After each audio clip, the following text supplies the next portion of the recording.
오늘 제목은 사람을 찾습니다입니다. 사람을 찾습니다. 여러분 사람 찾아보신 적 있나요?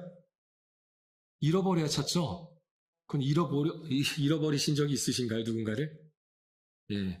아마 이런 전단을 보신 적 있을 겁니다. 사람을 찾습니다. 예. 보신 적 있죠? 예. 아이고, 좀 맞아요. 이런 전단을 보신 적이 있을 겁니다. 사람을 찾습니다. 실종 아동도 있고요. 요즘은 바로 실종 신고를 하면은 지역에서 문자로 옵니다. 예. 여러분들 보시는 오른편 위에 있는 문자 내용은 제가 제 핸드폰으로 왔던 내용을 그대로 스크린 캡처해서 올렸는데요. 용인시에서도 오더라고요. 예, 용인시에서도 옵니다. 그래서 이렇게 문자로도 알려줍니다. 근데 이 문자를 보면서 굉장히 뜻있게 생각하시는 분 있나요? 아주 깊이. 내가 이 사람 찾아줘야지. 라고 하시는 분은 아마 없을 것 같아요. 이런 전단을 보면서도 마찬가지입니다. 아유, 찌찌, 어쩌다 저랬지. 라고 안타까워는 하지만 어찌 보면 조금은 익숙해서 그냥 아무런 감정 없이 지나갈 법한 이 전단이나 이 문자 하나이지만 누군가에게는 자신의 삶을 포기해서라도 찾고 싶은 아주 귀한 존재라는 겁니다. 사진에 나와 있는 장영상이라는 아이 보이시나요? 예, 가운데 있는 아이, 장영상 아이입니다. 이 아이의 차기사항은요, 이렇습니다. 피카츄 그림이 있는 진회색 털 달린 슬리퍼를 착용했다고 합니다. 피카츄 그림이 있는 진회색 털 달린 슬리퍼. 그러면 이 아이를 찾는 부모는요, 피카츄 그림이 있는 신발만 봐도, 그 신발을 신고 있는 아이만 봐도 누구처럼 보이는 거예요? 내 아이, 내 아들같이 보이는 거예요. 물론 이 아이는요, 사흘 만에 찾았습니다. 예, 초등학교 6학년인데요. 아버지에게 꾸지람을 듣고는 집에서 잠깐 나가셨다고 합니다. 아이나 부모나 많은 경험이 되었을 거라 생각이 듭니다. 성경에서도 보면 그런 일이 있었죠. 요셉이 형들에 의해서 노예로 팔려가잖아요. 요셉, 이집트 왕자 요셉이 형들에 의해서 노예로 팔려갑니다.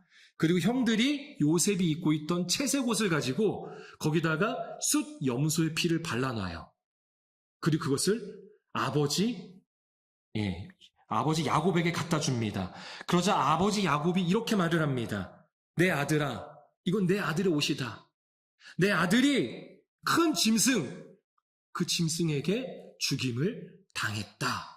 라고 하면서 야곱이 자신의 옷을 찢고 굵은 베옷을 입습니다. 아주 슬프다라는 거예요.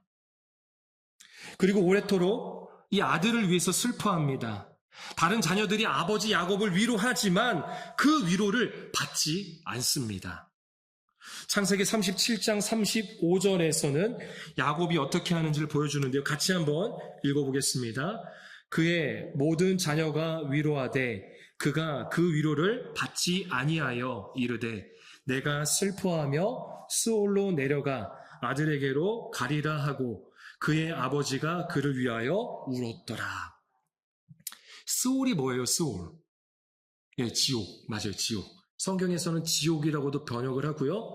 또는 구덩이 또는 무덤이라고도 합니다.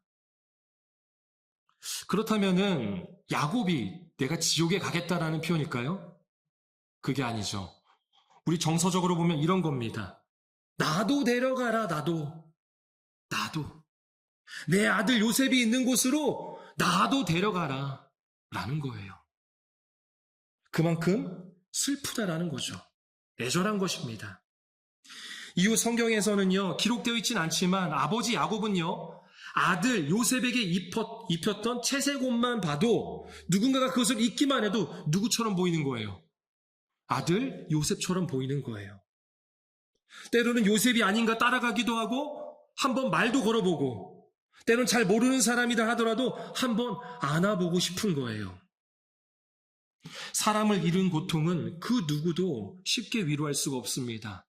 무엇보다 자녀를 잃은 고통은요, 정말 쉽지가 않습니다. 그렇게 생각해 본다면 우리에게도 잃어버린 사람들, 잃어버린 자녀들이 있지 않습니까? 신앙적으로 잃어버린 우리의 자녀 세대, 우리의 다음 세대가 있지 않느냐 이 말입니다. 명절이나 휴가 또는 지금처럼 5월이 되면 가정의 달이라고 해서 함께 즐겁게 식사도 하고 여행도 갑니다. 그걸로 만족하란 말이 아니에요. 그런 것을 이야기하는 것이 아닙니다. 신앙적으로 정말 내 자녀와 손주들이 또는 가르쳤던 학생들이 하나님과 함께하고 있는지 아니면 하나님을 떠나 살고 있진 않는지 이 말을 하고 있는 것입니다. 신앙적으로 잃어버린 사람들이 있을 겁니다. 그러한 자녀 세대, 다음 세대가 있을 겁니다. 우리는 그 사람들을 찾아야 합니다. 오늘 예수님께서 하신 행동과 말씀을 통해서 우리 다음 세대를 잃어버리지 않는, 그리고 잃어버린 세대를 다시 회복시키는 저와 여러분이 되기를 소망합니다. 먼저 예수님께서 하신 행동입니다. 예수님께서 하신 행동을 통해서 함께 보도록 하겠습니다. 본문 13절과 16절, 우리 두 절을 함께 읽겠습니다. 사람들이 예수께서 만져주심을 바라고 어린아이들을 데리고 오매 제자들이 꾸짖거늘 그 어린아이들을 안고 그들 위에 안수하시고 축복하시니라. 유대인들의 관례 중에 하나가요, 이 속죄일이 되면요, 당시의 장로, 우리 장로님들이 아니라 당시의 장로들은 마을의 어른들이에요. 그리고 랍비라는 표현 들어봤죠? 랍비.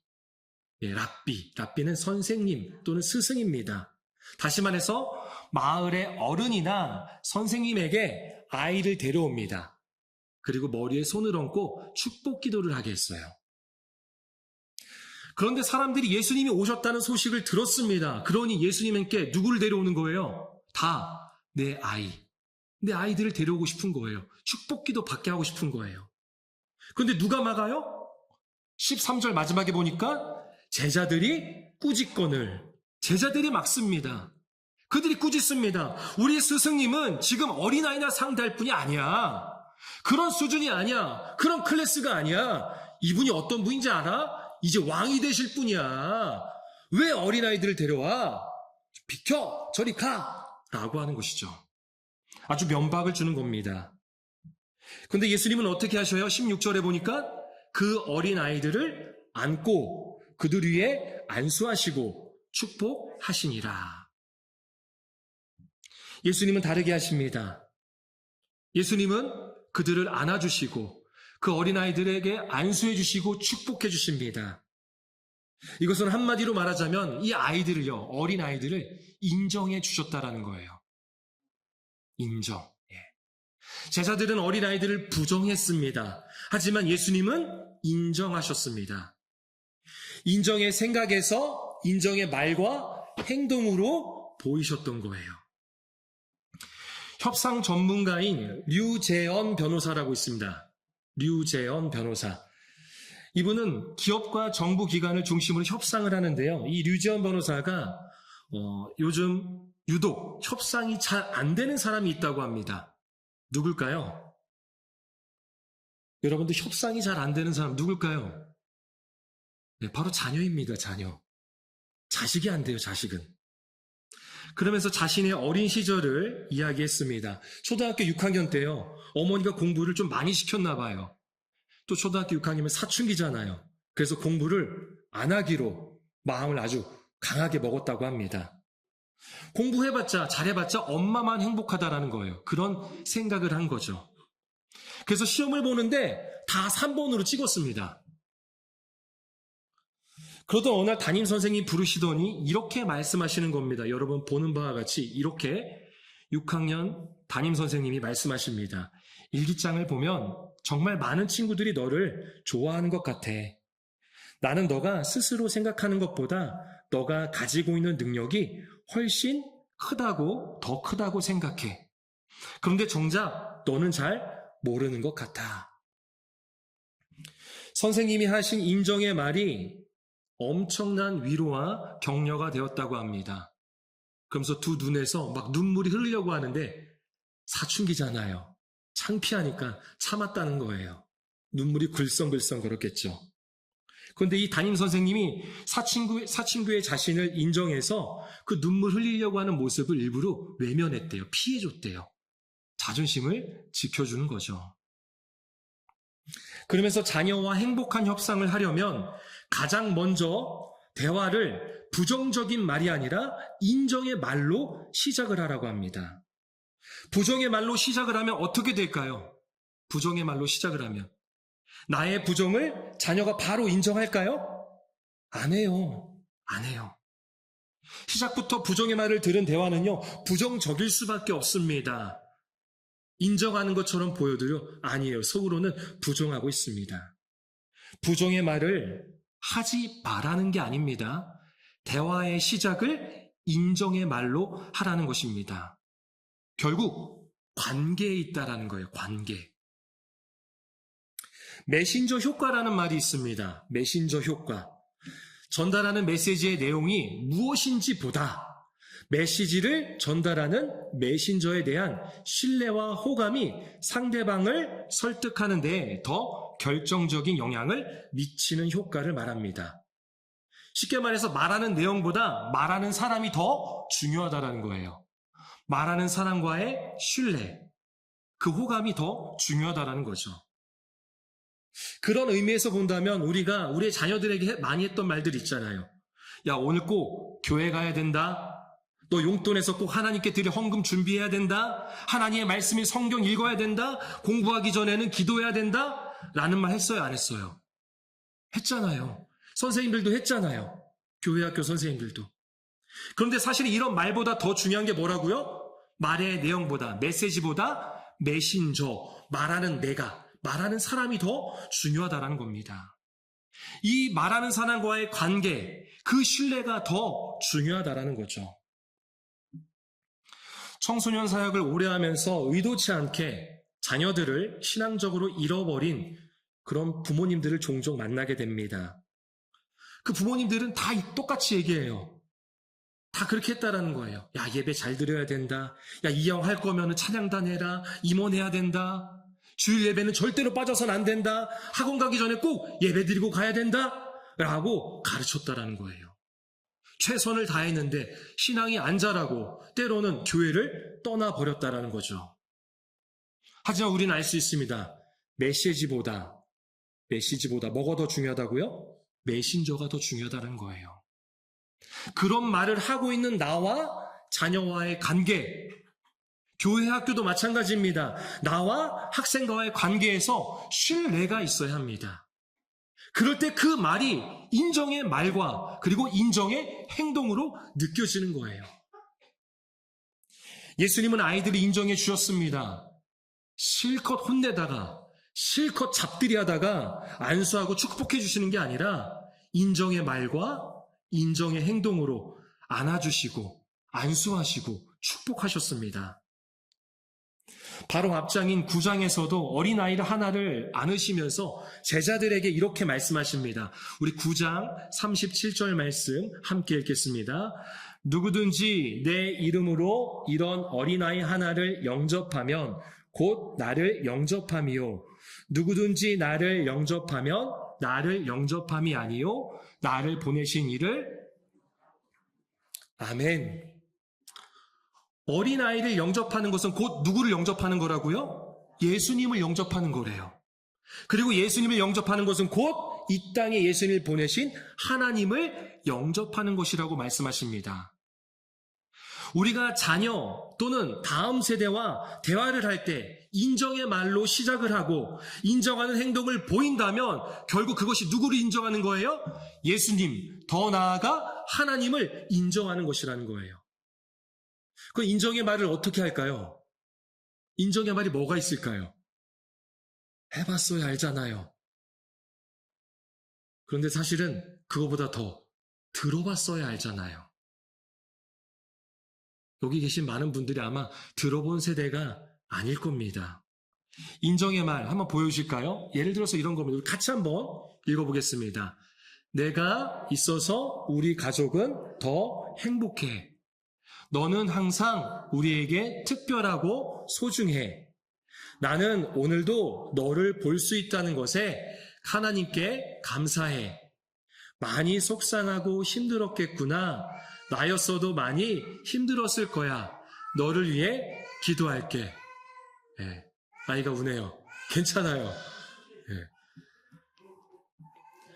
이게 바로 인정하는 말들입니다. 근데 우리의 말들은 어떠냐? 한번 다음 보실까요? 저도 이런 말 많이 써요. 야, 울지 마! 저희 자녀한테 그러거든요, 제가. 소리내서 울지 좀 마. 조용히 좀 울어. 막 하거든요. 근데 이런 말 하면 안 되겠죠. 어떻게 말해야 돼요? 슬픈 마음이 들었구나. 무슨 일이 있었는지 말해줄래? 야, 정리 좀 해라. 이거 어떻게 해야 돼요? 내가 정리하면 방이 더 이뻐지고 놀기도 편할 거야. 아유, 왜 이렇게 말 안 들어? 진짜 같죠? 같이 한번 읽어보겠습니다. 내 말을 들어주면 고마울 것 같아. 야, 항상 너 때문에 늦잖니? 이 말은 어떻게 해야 돼요? 오늘은 좀 더 서두르면 좋겠다. 그것밖에 못하니? 이 말은요. 조금만 연습하면 더 잘할 수 있을 거야. 라는 인정의 말로 시작을 하셔야 합니다. 그럴 때 우리의 자녀들이 하나님의 자녀로서, 예수님의 자녀로서 그렇게 섬김을 받고 바르게 자라날 줄로 믿습니다. 잃어버렸던 세대들이, 그리고 잃어버릴 뻔한 세대들이 회복과 돌아옴을 경험하게 될 줄로 믿습니다. 죄책감 느껴지나요? 네, 저는 설교 준비하면서 제 마음이 굉장히 찔리더라고요. 네. 어쨌든 인정의 말로 시작을 해야 합니다. 누가 그렇게 하셨죠? 예수님이 하셨습니다. 다음 세대를 잃어버리지 않고 또는 잃어버린 세대를 회복시키는 첫 번째가 인정이라면 두 번째는 간절함입니다. 간절함. 예수님께서 어떻게 이제는 말씀하시는지, 조금 전에는 행동하셨잖아요. 이제는 말씀하시는지 우리 14절 말씀 같이 읽겠습니다. 예수께서 보시고 노하여 이르시되 어린아이들이 내게 오는 것을 용납하고 금하지 말라. 하나님의 나라가 이런 자의 것이니라. 아멘. 제자들이 어린아이들을 부정하자, 인정하지 않으니까 예수님께서 어떻게 하세요? 보시고 노하시어. 화내셨다는 거예요. 예수님 화날 만큼 아주 중요한 일입니다. 어린아이들을 인정하는 것이. 그러면서 예수님께서는 하나님의 나라는 이런 자의 것, 즉 이런 어린아이들의 것이라고 말씀하십니다. 그러면 여기 계신 분들 중에는 어린아이가 한 사람도 없으니까 우리는 하나님 나라에 못 들어간다는 말일까요?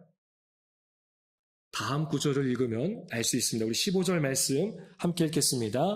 내가 진실로 너희에게 이르노니 누구든지 하나님의 나라를 어린아이와 같이 받들지 않는 자는 결단코 그곳에 들어가지 못하리라 하시고, 어린아이와 같이 하나님의 나라를 받아들이지 않으면 하나님의 나라에 들어가지 못한다고 말씀하십니다. 그렇다면 어린아이와 같이 하나님의 나라를 받아들인다는 것은 무엇일까요? 당시의 어린아이들은요, 스스로 아무것도 할 수가 없었습니다. 요즘 시대의 어린아이들은요, 너무 풍족하잖아요. 많아요. 누릴 수 있는 게 많고 할 수 있는 게 많아요. 그래서 사실은 간절함이 별로 없어요. 그런데 예수님 당시의 어린아이들은요, 스스로 아무것도 할 수가 없었고 스스로 해서도 안 되는 존재였습니다. 스스로 살아갈 수 없는 존재, 그래서 반드시 누군가의 도움이 간절히 필요한 존재가 어린아이였습니다. 그러기에 이 어린아이들에게 있어서 하나님 나라에 대한 간절함이 있었던 것이죠. 하나님이 통치하시는, 하나님이 책임져 주시는, 하나님이 지켜주시는, 하나님이 인도하시는 그런 하나님이 영원히 함께하는 나라를 간절히 원했습니다. 그게 바로 어린아이입니다. 어쩌면 우리도 이 세상을 살면서 그 간절함이 조금은 사그라들었는지 모르겠습니다. 오히려 세상을 살면 살수록 이 땅에서 영원할 수 없고 이 땅에서 완전한 행복과 만족을 누릴 수 없음을 깨달아서 더욱더 하나님의 나라를 간절히 원해야 되는데, 이 땅의 것에 매여서 이 땅의 것만 간절히 원하고 있지는 않았는지 우리 자신을 점검해 볼 수 있어야 합니다. 어린 아이들과 같이 나는 연약하고 나 스스로를 구원할 수 없음을 우리는 간절히 깨달아야 합니다. 그래서 하나님의 나라를 간절히 원해야 합니다. 예수님도 어린 아이와 같은 우리와 영원히 함께하리를 간절히 원하십니다. 우리만 간절한 게 아니라 누구도 간절하다고요? 예수님도 간절하십니다. 앞서 소개한 류재현 변호사는요, 행복한 협상에 대한 강연을 마칠 즈음에 요즘 시대의 아이들에게 필요한 것에 대해서 절실함, 다시 말해서 간절함을 강조하였습니다. 그는 이렇게 이야기합니다. 귀한 옷을 입힌다고 아이가 저절로 귀해지지 않습니다. 아이가 스스로를 귀하게 여길 때 귀한 아이로 크는 것이거든요. 아이가 더 단단한 마음을 갖고 인내하는 법을 배우고 그 속에서 성취를 느끼고 그 과정에서 마음에 근육이 붙고 그렇게 스스로를 긍정하고 그렇게 스스로를 귀하게 여길 때 단단하고 귀한 아이로 성장해 나갈 수 있는 것이죠. 라고 말했습니다. 맞습니다. 그런데 더 중요한 것이 있어요. 물론 이것도 중요합니다. 스스로 긍정하고 스스로를 귀하게 여기는 것도 중요하지만 예수님께서 예수님께로 오는 것을 간절히 원하고 계시다라는 겁니다. 내가 나를 긍정하고 내가 나를 귀하게 여기는 것과는 비교할 수 없이 예수님께서 나를 긍정하시고 예수님께서 나를 귀하게 여겨주신다는 것을 안다면 우리의 다음 세대가 절대로 신앙적으로 잃어버린 세대가 되지 않고 신앙을 저버렸던 이들은 다시 돌아오게 될 줄로 믿습니다. 그래서 우리는 간절함을 가르쳐줘야 합니다. 아이들이 원하는 것을 다 제공해줘서는 안 돼요. 그 간절함을 느낄 수 있도록 해줘야 돼요. 내 자신 또한도 마찬가지죠. 하나님 나라에 대한 간절함이 있어야 됩니다. 세상의 것만 간절히 원하는 것이 아니라 하나님 나라에 대한 간절함이 우리 안에 있어야 합니다. 우리에게는 반드시 예수님이 필요합니다. 그리고 예수님도 우리가 오기를 간절히 원하신다는 사실을 기억하시길 바랍니다. 우리는 예수님께서 간절히 원하시는 존재입니다. 말씀을 정리합니다. 육아 컨설턴트로 활동하고 있는 도로시 로 놀테라는 사람이 있습니다.